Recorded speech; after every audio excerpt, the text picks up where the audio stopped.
Hello, నేను miss చేసరావు. Andhra Pradesh ముఖ్యమంత్రిగా చంద్రబాబు నాయుడు పదవి బాధ్యతలు తీసుకున్న తర్వాత చాలా వేగంగా ఆయన పరిపాలన గాడిలో పెట్టేటువంటి ప్రయత్నం చేస్తున్నారు. దాంట్లో భాగంగా ఇప్పటికే కేబినెట్ కూర్పు పూర్తయిపోయింది. ఇక అసెంబ్లీ సమావేశాల్లో జరగాల్సి ఉంది.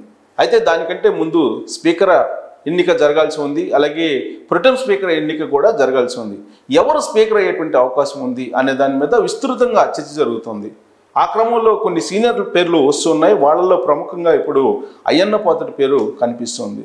ఆయనకి స్పీకర్ పదవి ఇవ్వాలని చెప్పి ఎందుకు అనుకుంటున్నారు? వాస్తవంగా సీనియర్లో గోరంట్ల బుచ్చి చౌదరి ఉన్నారు. అలాగే ఆల్రెడీ ఇప్పుడు కొంతమందికి ఇవ్వగా ఇంకా మిగిలినటువంటి సీనియర్లు అనేక మంది, జ్యోతుల్ నెహ్రూ లాంటి వాళ్ళు ఉన్నారు, సోమిరెడ్డి చంద్రమోహన్ రెడ్డి ఉన్నారు, గోరంట్ల బుచ్చి చౌదరి ఉన్నారు, త్రిబులార్ ఉన్నారు. వాస్తవంగా త్రిబులార్కి స్పీకర్ పదవి ఇవ్వాలి అని చెప్పేసి అనుకున్నారు. కానీ ఇప్పుడు ఈక్వేషన్స్ మారిపోయాయి. ఇప్పుడున్నటువంటి అసెంబ్లీలో అయ్యన్న పాత్రుడు అయితే కరెక్ట్ పర్సన్ అనేటువంటి ఒపీనియన్కు తెలుగుదేశం పార్టీ వచ్చేసింది. ఇంకా అఫీషియల్గా పేరు అనౌన్స్ చేయకపోయినప్పటికీ కూడా అయ్యన్న పాత్రుడు ఖచ్చితంగా స్పీకర్ అయ్యేటువంటి అవకాశం ఉంది అనేది ఇప్పుడు రాజకీయ వర్గాల్లో, ప్రత్యేకించి తెలుగుదేశం పార్టీలో జరుగుతున్నటువంటి ఒక చర్చ. ఇంతకీ అయ్యన్న పాత్రుడు ప్రొఫైల్ ఏంటి, ఆయన సీనియారిటీ ఏంటి?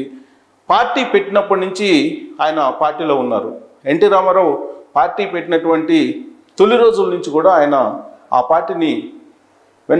పార్టీతోటే ప్రయాణం చేస్తున్నారు. ఈ క్రమంలో ఆయనకి ఖచ్చితంగా ప్రాధాన్యత ఇవ్వాలి అనేటువంటి అభిప్రాయం. అలాగే ఉత్తరాంధ్రలో ప్రత్యేకించి అయ్యన్న పాత్రుడికి ప్రత్యేకమైనటువంటి ఫాలోయింగ్ ఉంది. అందుకే అయ్యన్న పాత్రుడికి స్పీకర్ పదవి ఇవ్వాలి అనేటువంటి ఆలోచన ఉంది. ఆయన ప్రొఫైల్ ఏంటి, గతంలో ఎక్కడెక్కడ ఎప్పుడు గెలిచారనేది చూద్దాం.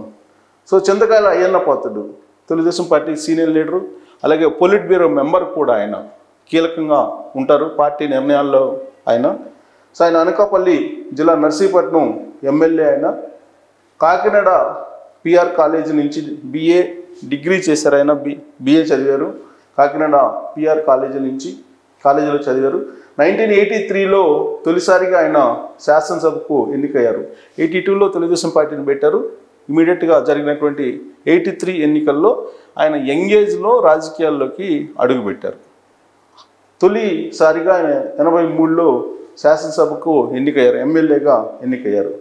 84 నుంచి 86 వరకు సాంకేతిక విద్యాశాఖ మంత్రిగా ఆయన పనిచేశారు. అంటే ఆయన ఏజ్ అప్పుడు ఆల్మోస్ట్ ఒక 25 అలా ఉంటాయి.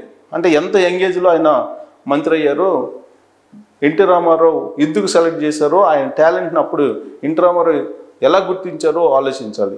సో ఆయన సాంకేతిక విద్యాశాఖ మంత్రిగా అప్పట్లోనే పనిచేశారు 84 నుంచి 86 వరకు. అందుకే ఆయన ఎప్పుడు కూడా ఎన్టీఆర్ పేరుని స్మరిస్తూ ఉంటారు.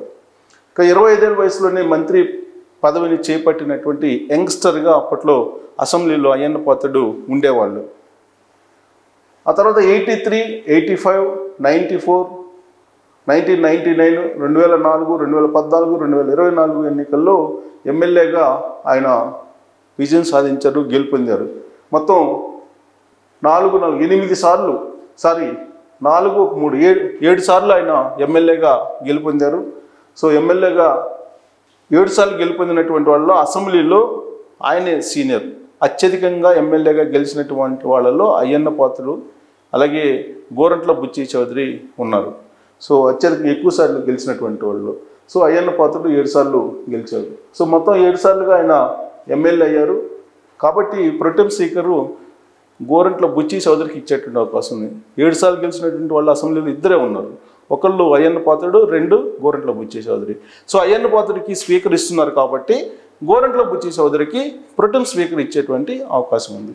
ఇక 1996లో అనకాపల్లి ఎంపీగా కూడా ఈయన గెలిచారు. 96లో వచ్చినటువంటి ఎన్నికల్లో 94 నుంచి 96 మధ్య రహదారులు భవనాల శాఖ మంత్రిగా పనిచేశారు. అప్పుడు చంద్రబాబు నాయుడు క్యాబినెట్, ఆ క్యాబినెట్లో ఆయన రహదారులు భవనాల శాఖ మంత్రిగా పనిచేశారు. అంటే ఎన్టీ రామారావు క్యాబినెట్లో మొట్టమొదట ఆయన మంత్రి అయ్యారు. ఆ తర్వాత చంద్రబాబు నాయుడు క్యాబినెట్లో కూడా ఆయన మంత్రిగా పనిచేశారు. మొదలు 99లో రాష్ట్ర అటవీ శాఖ మంత్రిగా పనిచేశారు. అంటే 99లో జరిగినటువంటి ఎన్నికల్లో మళ్ళీ చంద్రబాబు నాయుడు గెలిచారు. అప్పుడు అటవీ శాఖ మంత్రిగా పనిచేశారు. 2014లో తెలుగుదేశం పార్టీ అధికారంలోకి వచ్చింది, విడిపోయినటువంటి ఆంధ్రప్రదేశ్. 2014లో ఆంధ్రప్రదేశ్ విడిపోయింది. విడిపోయినటువంటి ఆంధ్రప్రదేశ్కి జరిగినటువంటి ఎన్నికల్లో తెలుగుదేశం పార్టీ కూటమి అధికారంలోకి వచ్చింది. అప్పుడు ఆ సందర్భంగా మరోసారి చంద్రబాబు నాయుడు క్యాబినెట్లో ఆయన మంత్రి అయ్యారు. ఇంకా 2019లో టీడీపీ అధికారం కోల్పోయింది, అది అందరికీ తెలిసిందే. ఆ తర్వాత పార్టీని బలోపేతం చేయడానికి ఆయన చేసినటువంటి ప్రయత్నం తెలుగుదేశం పార్టీ క్యాడర్కు బాగా తెలుసు. ఆయన ఎప్పుడు కూడా క్యాడర్ని జోష్లో ఉంచుతూ ముందుండి నడిపించారు, ప్రతిపక్షంలో ఉండి కూడా క్షేత్రస్థాయిలో. సో 2024లో ఆంధ్రప్రదేశ్ శాసనసభ అధ్యక్ష స్థానం అందుకే ఆయనకి ఇవ్వాలి అని చెప్పేసి అనుకుంటున్నారు. ఇప్పుడు చంద్రబాబు నాయుడు మదిలో కూడా అదే ఉంది, చంద్రబాబు నాయుడు ఎంపిక కూడా ఆయన వైపే ఉంది అనేది ఇప్పుడు తెలుగుదేశం పార్టీ వర్గాల్లో పక్కాగా వినిపిస్తుంది. అయితే అఫీషియల్గా ఆర్డర్ రావాల్సి ఉంది, బట్ అన్అఫీషియల్గా మాత్రం తెలుగుదేశం పార్టీ వర్గాల్లో అయ్యన్న పాత్రుడే స్పీకర్ కాబోతున్నారు అనేది వినిపిస్తుంది. బహుశా రేపో మాపో అఫీషియల్ ఆర్డర్ కూడా వచ్చేటువంటి అవకాశం ఉంది. సో టోటల్గా చంద్రబాబు నాయుడు అన్ని పదవుల్ని నింపుకుంటూ వస్తున్నారు. స్పీకర్ పదవిని కూడా నింపేసి ఆ మేరకు ఆర్డర్ కనుక ఇచ్చేస్తే కనుక ఆ తర్వాత ప్రొటెం స్పీకర్ ఎంపిక కూడా అఫీషియల్గా అనౌన్స్ కాబోతుంది. చీఫ్ విప్ ఎవరుగా ఉండే అవకాశం ఉంది అని అంటే ధూళిపాల నరేంద్ర, పొన్నూరు ఎమ్మెల్యే ధూళిపాల నరేంద్రకి చీఫ్ విప్ పదవి ఇచ్చేటువంటి అవకాశం ఉంది. దీంతో అసెంబ్లీకి సంబంధించి కానీ క్యాబినెట్కి సంబంధించి కానీ ఎంపిక అనేది పూర్తవుతుంది. ఆ తర్వాత నామినేటెడ్ పోస్టులకి వెళ్ళేటువంటి అవకాశం ఉంది. ఆ నామినేటెడ్ పోస్టుల్లో ఫస్ట్ తిరుమల తిరుపతి దేవస్థానం చైర్మన్ పదవిని భర్తీ చేసేటువంటి అవకాశాలు ఉన్నాయి. ఆ పదవికి ఎవరిని ఎంపిక చేసేటువంటి అవకాశం ఉంది అనే దాని మీద కూడా సీరియస్గా చర్చ జరుగుతున్నది. అలాంటి పరిస్థితుల్లో ఇప్పుడున్న సిట్యువేషన్లో మొత్తం తిరుమల తిరుపతి దేవస్థానానికి సంబంధించిన ప్రక్షాళన జరగాలంటే కనుక రఘురామకృష్ణరాజే సరైనటువంటి లీడరు అనేది ఒక అభిప్రాయం వస్తూ ఉంది. అంతేకాదు ఆయన 2019 నుంచి జగన్మోహన్ రెడ్డి ప్రభుత్వాన్ని ఏ విధంగా డిఫెండ్ చేస్తూ ఆయన మాట్లాడారు.